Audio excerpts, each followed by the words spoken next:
এই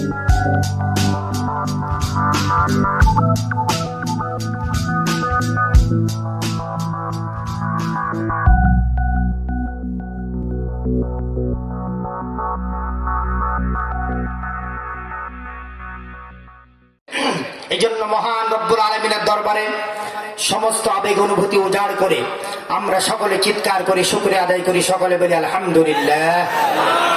বলেন রব্বানা লাকাল হামদ হামদান কাসীরান তাইয়িবান মুবারাকান ফীহি। দুরূদ ও সালাম পাঠ করি বিশ্ব মানবতার নেতা, যার সুপারিশ ছাড়া একটি মানুষও জান্নাতে যেতে পারবে না, যিনি ছিলেন মসজিদে নববীর ইমাম, অন্যদিকে ছিলেন মদিনার রাষ্ট্রপতি, আরেক দিকে ছিলেন যুদ্ধের মাঠের সেনা কমান্ডার। সুবহানাল্লাহ বলবেন না? আপনারা কি এমন কোন ব্যক্তির খেতাব কি শুনেছেন যেই ব্যক্তি, একই ব্যক্তি মসজিদের ইমাম, অন্যদিকে রাষ্ট্রপতি, আরেক দিকে যুদ্ধের মাঠের সেনা কমান্ডার? এরকম পৃথিবীর ইতিহাসে কোন ব্যক্তির খেতাব কি আপনারা শুনেছেন? কিন্তু আমার আপনার নবীর ক্ষেত্রে এরকমটি ঘটেছে। এরকম বিশ্ব নবীর উম্মত হতে পেরে আমরা খুশি না বেজার? সেই নবীর প্রতি সকলে ভক্তি ভরে দুরূদ পাঠ করি, সকলে বলি সাল্লাল্লাহু আলাইহি ওয়াসাল্লাম। সম্মানিত উপস্থিতি, আমরা কার বান্দা? জোরে বলেন তো, কার বান্দা? হাতটা টান টান করেন, সবাই হাতটা টান টান করেন, হাতটা এইভাবে নাড়া দেন তো, নাড়া দেন। আমরা কার বান্দা? বলেন তো আল্লাহু আকবার। আরো জোরে বলেন আল্লাহু আকবার।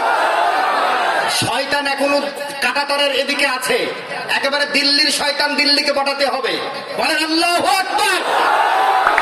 আল্লাহ কবুল করুক, হাত নামান। সম্মানিত উপস্থিতি, আল্লাহ রাব্বুল আলামিন আমাদের মুনিব, আমাদের সৃষ্টি করেছেন। হযরত দাউদ আলাইহিস সালাতু ওয়াস সালামকে আল্লাহ রাব্বুল আলামিন বললেন, হে দাউদ, তুমি আমার শুকরিয়া আদায় করো। হযরত দাউদ আলাইহিস সালাতু ওয়াস সালাম বললেন, আল্লাহ, এই হাতটা তুমি দান করেছো, কানটা তুমি দান করেছো, মাথাটা তুমি দান করেছো, বডিটা তুমি দান করেছো, শুকরিয়া আদায় করতে হলে তো নিজের তো কিছু থাকা লাগবে। আমার তো কিছুই নাই। আপনারা কি বলেন? এই যে হাতটা কে সৃষ্টি করেছে? কার দান? মাথাটা যে বুদ্ধি দিয়ে চিন্তা করে দেশকে ধ্বংস করা হচ্ছে, এই বুদ্ধির চিন্তা শক্তি কে দিয়েছে? আল্লাহ রাব্বুল আলামিন দিয়েছে। কত সুন্দর সূক্ষ্ম কারিগর, চিন্তা করেন। আল্লাহ রাব্বুল আলামিন চোখের পানিটা লবণাক্ত করেছেন, ঠোঁটের পানিটা মিষ্টি করেছেন, নাকের পানিটা পিচ্ছিল করেছেন। আজকে চিকিৎসা বিজ্ঞান বলছে, চোখের পানিটা যদি লবণাক্ত না হয়ে ঠোঁটের পানির মতো মিষ্টি হতো, 1 থেকে 1.5 বছরের ভিতরে চোখ দুইটা নষ্ট হয়ে যেত। আল্লাহু আকবার। কে সৃষ্টি করেছে?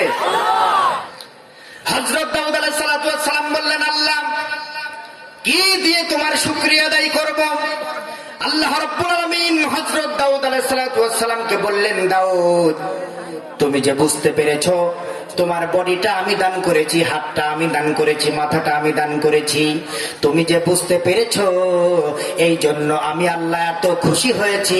আমি তোমার উপরে খুশি হয়ে আমি তোমাকে শুকরগুজারি বান্দা বানিয়ে দিলাম। এই জন্য সব সময় শুকরিয়া আদায় করতে হবে। কার? সম্মানিত উপস্থিতি, ভূমিকা একদম নেই, ভূমিকায় যাওয়া যাবে না, কারণ আমার সময় কম। আমি সরাসরি কোরআনুল কারীম থেকে আমরা আজকে আলোচনা শুনবো। কোরআন কার বাণী? কার ভাষা? এই ভাষার ভিতরে কোনো ভেজাল আছে?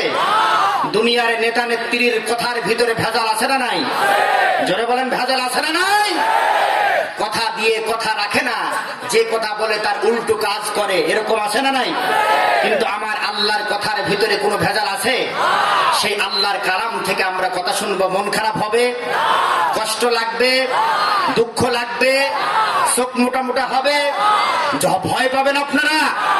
কোরআনের কথা শুনবো আমরা। আল্লাহ রাব্বুল আলামিন যে কোরআন আমাদেরকে দিয়েছে, সেই কোরআনের বাণী যে আল্লাহ পাক, সেই আল্লাহ বড় না ছোট?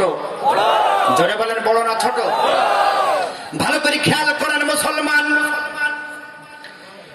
মেম্বার যত বড় তার কথাগুলা তত বড়, চেয়ারম্যান যত বড় তার কথাগুলা তত বড়, এমপি যত বড় তার কথাগুলা তত বড়, মন্ত্রী যত বড় তার কথাগুলা তত বড়, প্রধানমন্ত্রী যত বড় তার কথার গুরুত্ব তত বড়। তাহলে ভালো করে বোঝেন মুসলমান, আমার আল্লাহ প্রধানমন্ত্রীর চাইতে বড় না ছোট? তাহলে আমার আল্লাহর কথার গুরুত্ব বেশি না কম? সেই আল্লাহর কালাম থেকে আমরা আলোচনা শুনব। যতই মন খারাপ হোক, যতই দুঃখ লাগুক, যতই আপনার স্বার্থের বিপক্ষে যাক না কেন, কোরআন মানতেই হবে। কোরআনের উপরে রাগ করা চলবে না। কোরআন কার বাণী? আল্লাহর বাণী। সে আল্লাহর বাণীর থেকে আমরা আলোচনা শুনবো। আমি আজকে আলোচনা করব আল্লাহ রাব্বুল আলামিন এই পৃথিবীতে 6 প্রকার মানুষকে আল্লাহ রাব্বুল আলামিন ভালোবাসে। 6টা কোয়ালিটি যাদের ভিতরে আছে, এই দুনিয়াতে 6 শ্রেণীর মানুষকে আল্লাহ রাব্বুল আলামিন মহব্বত করে ভালোবাসে। কয় শ্রেণী? যাদের কথা আল্লাহ রাব্বুল আলামিন কোরআনুল কারীমে বলেছেন, আমি 6 শ্রেণীর মানুষকে অত্যন্ত ভালোবাসি, মহব্বত করি। আসুন আমরা দেখব আমরা আজকে সেই 6 শ্রেণীর ভিতরে আছি না নাই। যদি না থাকি, আমাদের ভুলগুলা সংশোধিত করে আজকে কোরআনের প্যান্ডেলে তওবা করে আমরা সেই 6 শ্রেণীর মানুষের ভিতরে থাকতে চাই। কারণ আল্লাহ যাদেরকে ভালোবাসে তাদেরকে আর কোনো চিন্তা থাকতে পারে? জোরে বলেন, চিন্তা থাকতে পারে? পারে না। আল্লাহ পৃথিবীর মালিক, জান্নাতের মালিক। আল্লাহ যদি কাউকে ভালোবাসে, তার জান্নাতেরও চিন্তা থাকে না, দুনিয়ায় কোনো চিন্তা থাকবে না, পরকালেও কোনো চিন্তা থাকবে না। জোরে বলেন ঠিক কিনা? সুতরাং আমরা আল্লাহ রাব্বুল আলামিনের কোরআনুল কারীম থেকে আজকে আমরা জেনে যাব কোরআন কি বলে, যে কোন 6 শ্রেণীকে আল্লাহ রাব্বুল আলামিন ভালোবাসে। আসুন আমরা এক এক করে শুনি। আমার বন্ধুগণ, মুসলমান ভাইরা, বাবাজিরা, মায়েরা, বোনেরা, 1 নম্বর আল্লাহ রাব্বুল আলামিন বলেন, ইন্নাল্লাহা ইউহিব্বুল মুত্তাকিন।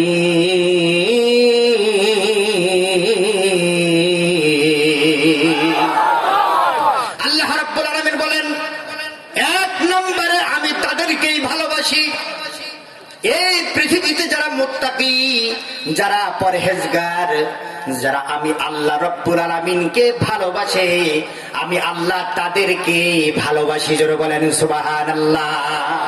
তাহলে আল্লাহ রাব্বুল আলামিন বলছেন 1 নম্বরে আমার ভালোবাসা পাবে তারা, মুত্তাকি হবে যারা। আল্লাহু আকবার বলবেন না? তাহলে আল্লাহর ভালোবাসা পেতে হলে মুত্তাকি হওয়া লাগবে। কি হওয়া লাগবে? আল্লাহর ভয় অন্তরে থাকা লাগবে। আল্লাহর ভালোবাসা পেতে হলে আল্লাহর ভালোবাসা দরকার আছে না নাই? তাহলে মুত্তাকি অর্থাৎ আল্লাহকে যারা ভয় করে, আল্লাহ রাব্বুল আলামিন তাদেরকে ভালোবাসে এই দুনিয়াতে। এখন আল্লাহ রাব্বুল আলামিন বলছেন যে আল্লাহকে ভালোবাসতে হবে, আল্লাহকে ভয় করতে হবে। আমরা বললাম আল্লাহ কিরকম করে তোমাকে ভয় করতে হবে, ভয় করার কোয়ালিটিটা কি হবে? আল্লাহ রাব্বুল আলামিন অন্য জায়গায় বলেন, ইয়া আইয়ুহাল্লাযীনা আমানুত্তাকুল্লাহা হাক্কা তুকাতিহি ওয়া লা তামুতুন্না ইল্লা ওয়া আনতুম মুসলিমুন। আল্লাহ রাব্বুল আলামিন বলেন, হে ঈমানদারগণেরা, তোমরা ভয় করো, ভয় করার মতো ভয় করো। তোমরা যদি আমাকে ভয় করার মতো ভয় দুনিয়াতে যদি করতে পারো, দুনিয়াতে আমি 1 নম্বরে 6 শ্রেণীর মানুষকে আমি আল্লাহ ভালোবাসি। তার ভিতরে যারা আমাকে ভয় করার মতো ভয় করবে, আমি আল্লাহ রাব্বুল আলামিন তাদের ভালোবেসে জান্নাত দিয়ে দেব। তাহলে আল্লাহ রাব্বুল আলামিনকে ভয় করতে হবে। 1 নম্বরের গুণ আল্লাহ পাক বললেন, আমি তাদেরকেই ভালোবাসি। এই পৃথিবীতে যারা মুত্তাকি, আমি আল্লাহ তাদেরকেই ভালোবাসি। সুবহানাল্লাহ বলেন। আমরা বললাম, আল্লাহ এই দুনিয়াতে তোমাকে সবচাইতে বেশি ভয় করে কারা? আল্লাহ রাব্বুল আলামিনের কাছে প্রশ্ন করার সাথে সাথে আল্লাহ রাব্বুল আলামিন জবাব দেয়, ইন্নামা ইয়াখশাল্লাহা মিন ইবাদিহিল উলামা। আল্লাহ রাব্বুল আলামিন বলেন, হে আমার বান্দা বান্দিরা শোনো, এই পৃথিবীতে সবচাইতে আমাকে বেশি ভয় তারা করে যারা দুনিয়াতে নবীর পরে ওয়ারিস, নবীর পথে যারা আলেম ওলামারা আর জ্ঞানী ব্যক্তিরা আমাকে সবচাইতে বেশি ভয় করে। যারা বলেন সুবহানাল্লাহ। সবচাইতে বেশি ভয় করে আলেমরা। আজকে সেই আলেমরা কারাগারে বন্দী আর গুন্ডা পান্ডা বাহিরে ঘুরে বেড়ায়। জোরে বলেন ঠিক কিনা? সবচাইতে বেশি ভয় করে আলেমরা। এটা আমার কথা না আল্লাহর কথা? এটা মোল্লার কথা না আল্লাহর কথা? আল্লাহর কথা। আপনারা মনে হয় ভয় পাচ্ছেন নাকি? ভয় পাচ্ছেন আপনারা? ভয় পেন না, সাঁতারের উপরে পানি নেই। জোরে বলেন ঠিক কিনা? ভয় পাওয়ার কোনো কারণ নেই। আমরা কথা শুনছি কার? যদি রাগ করার ইচ্ছা হয়, ইব্রাহিম খলিল জিহাদির উপরে রাগ করে লাভ নাই, রাগ করতে হবে আল্লাহর উপরে। জোরে বলেন ঠিক কিনা? আমি তো পিয়ন মাত্র, আমি তো আল্লাহ যে চিঠি পাঠিয়েছে সেই চিঠি আপনাদের মাঝে পড়ছি। পিয়নের উপরে রাগ করে লাভ হবে না, রাগ করতে হবে যে চিঠিটা দিয়েছে। জোরে বলেন ঠিক কিনা? সম্মানিত উপস্থিতি, আল্লাহ রাব্বুল আলামিন বলছেন আমি 1 নাম্বার কোয়ালিটি তাদের আমি ভালোবাসি, আর আমাকে বেশি ভয় পাই সবচাইতে এই দুনিয়াতে আলেমরা। আজকে দুঃখের বিষয় হলেও সত্য কথা, সেই আলেমরাই আজকে নির্যাতনের শিকার। আর যত দেশে গুন্ডা পান্ডা সন্ত্রাসী দুর্নীতি, আজকে তারা রাষ্ট্রপতির প্রাণ, রাষ্ট্রপতির ক্ষমায় তারা বাহিরে বুক ফুলিয়ে ঘুরে বেড়ায়। জোরে বলেন ঠিক কিনা? সম্মানিত উপস্থিতি, আল্লাহ রাব্বুল আলামিন বললেন আমি তাদেরকেই 1 নম্বরে ভালোবাসি যারা মুত্তাকি। তাহলে 1 নম্বরে এখানেই শেষ করে দিলাম। আসুন 2 নম্বরের দিকে যাই। আল্লাহ রাব্বুল আলামিন বলেন ইন্নাল্লাহা ইউহিব্বুল মুহসিনিন।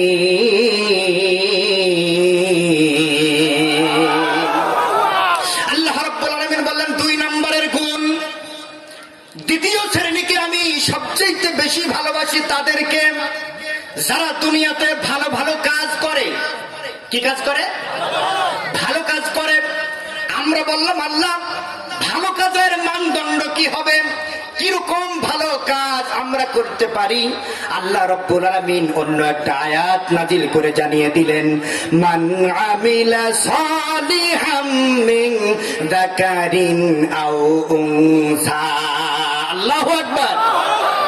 আল্লাহ রাব্বুল আলামিন বললেন নিশ্চয় যারা আমলে সালেহ করে, ভালো ভালো কাজ করে। এখন বলেন নামাজ পড়া ভালো কাজ না খারাপ কাজ? রমজানের রোজা করা ভালো কাজ না খারাপ কাজ? আপনারা দান সদকা করা ভালো কাজ না খারাপ কাজ?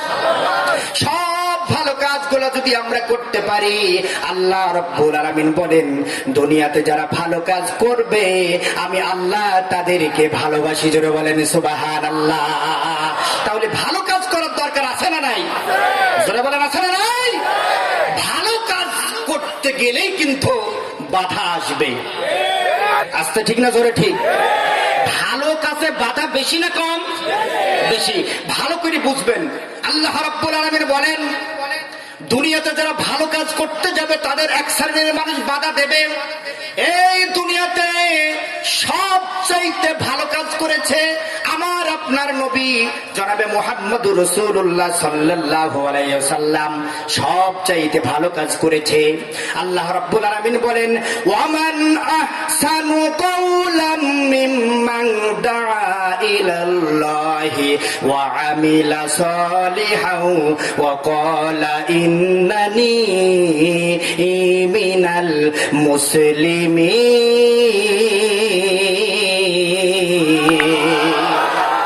আল্লাহ রাব্বুল আলামিন বলেন তার চাইতে ভালো কথা আর কার হতে পারে যে মানুষকে ভালোর দিকে ডাকে। এখন বিশ্ব নবী কোরআনের দাওয়াত দিলেন 40 বছর। 40 বছর কাফের বেঈমান আবু জেহেলের কাছে বিশ্ব নবী ভালো মানুষ থাকলেন, তার কোনো দোষ নেই। সে সাদেক, সে আলামিন, সে সত্যবাদী, সে ন্যায় বিচারক। সুবহানাল্লাহ বলবেন না? কিন্তু যখন তিনি কোরআনের দাওয়াত দিলেন, কোরআনের আন্দোলনের কথা বললেন, এক আল্লাহর আইন ছাড়া দুনিয়ার কোন হাফ নেতা, পাতি নেতা, মানব রচিত কোন আইন মানা যাবে না, তখন এই বিশ্ব নবীর বাধা আছে না নাই? জোরে বলেন আছে না নাই? আবু জেহেল তার নিজের বিবৃতিতে বলেছে আমি আমার ভাতিজা মুহাম্মদকে আমি 56 বার হত্যা করার চেষ্টা করেছি। জোরে বলেন নাউজুবিল্লাহ। কতবার? জোরে বলেন কতবার? পৃথিবীর সেরা মানুষ। ভালো করে বুঝবেন, অনেকেই বলে হুজুরের দেশ, হুজুরটার দোষ না থাকলে কি হুজুর জেলখানায় আছে নাকি? বলে না বলে না বলে। ভালো করে বুঝবেন, বিশ্বনবী পৃথিবীর সেরা মানুষ। কোরআনের দাওয়াত দিচ্ছেন, ইসলামী আন্দোলনের দাওয়াত দিচ্ছেন বিশ্বনবী। আল্লাহর নবীকে আবু জাহেল তার নিজের বিবৃতিতে বলছে, আমি নবীকে 56 বার হত্যা করার চেষ্টা করেছি। কতবার? আবু জাহেল মজার ব্যাপার নিজের বিবৃতিতে বলে, 49 বারের বেলায় আমি আমার ভাতিজাকে হত্যা করার উদ্দেশ্যে, আমার ভাতিজা উন্মুক্ত জায়গায় রাতের বেলায়, পূর্ণিমার চাঁদের রাতের বেলায় আমার ভাতিজা মোহাম্মদ উন্মুক্ত জায়গায় ঘুমিয়ে আছে। চোখের পাপড়ি দেখলাম বোঝা আছে। আমি মনে মনে ভাবলাম নাঙ্গা তলোয়ার নিয়ে এখন তো ঘুমিয়ে আছে, তাকে মারা সহজ হবেই। আমি তাকে মারার জন্য নাঙ্গা তলোয়ার নিয়ে সামনের দিকে গেলাম মারার জন্য, কিন্তু হঠাৎ আমার মনের ভিতরে কেমন যেন একটা আমার ভাতিজার প্রতি মহাব্বত ভাব এসে গেল। আমি তখন একবার আমার ভাতিজা পূর্ণিমার চাঁদের দিকে আমি একবার তাকালাম, আমার ভাতিজার চেহারার দিকে একবার তাকালাম। আমার কেমন যেন মনে হলো আকাশের পূর্ণিমার চাঁদের চাইতে আজকে আমার ভাতিজাকে বেশি সুন্দর লাগে। আমি মারতে পারলাম না, কেমন যেন একটু মহাব্বত ভাব আমার অন্তরে পয়দা হয়ে গেল। মহাব্বত দিয়েছে কে? জোরে বলেন কে? আল্লাহ পাকের নবীকে হেফাজত করলো। কিন্তু আবু জেহেল সেখান থেকে মারতে ব্যর্থ হয়ে তিনি কিন্তু আর পিছু, তারপরে হচ্ছে চক্রান্ত মানে ষড়যন্ত্র তার কিন্তু থেমে নেই। নবীকে মারবে, মেরে ফেলতেই হবে, কারণ এই হুজুরটা বেঁচে থাকলেই ক্ষমতার চেয়ার পাল্টিয়ে যেতে পারে। জোরে বলেন ঠিক কিনা? আমার বন্ধুগণ ভালো করে খেয়াল করেন, আমার ভাইয়েরা, বাবাজিরা, মায়েরা, বোনেরা, বিশ্ব নবীকে আবু জেহেল, আল্লাহর নবী দ্বীনের দাওয়াত দেওয়ার জন্য, কোরআনের আন্দোলন করার জন্য তাকে হত্যার ষড়যন্ত্র করা হলো। আল্লাহ পাকের নবী মক্কা থেকে মদিনায় হিজরত করে চলে গেলেন। আবু জেহেল পিছু লাগলেন। আবু জেহেল মদিনায় না গিয়ে নবীকে শেষ করে দিতে হবে, যে করি হোক আল্লাহর নবী বেঁচে থাকলে চেয়ার পাল্টিয়ে যেতে পারে। এই চেয়ার হারানোর আতঙ্কই আবু জেহেল মদিনায় না গিয়ে মদিনার পাশের রাষ্ট্র বাহরাইনে গেলেন। বাহরাইনের প্রেসিডেন্ট সুমামা ইবনে কুসাইল, বাহরাইনের প্রেসিডেন্টের কাছে গেলেন আবু জেহেল। আবু জেহেল গিয়ে বললেন, হে সুমামা,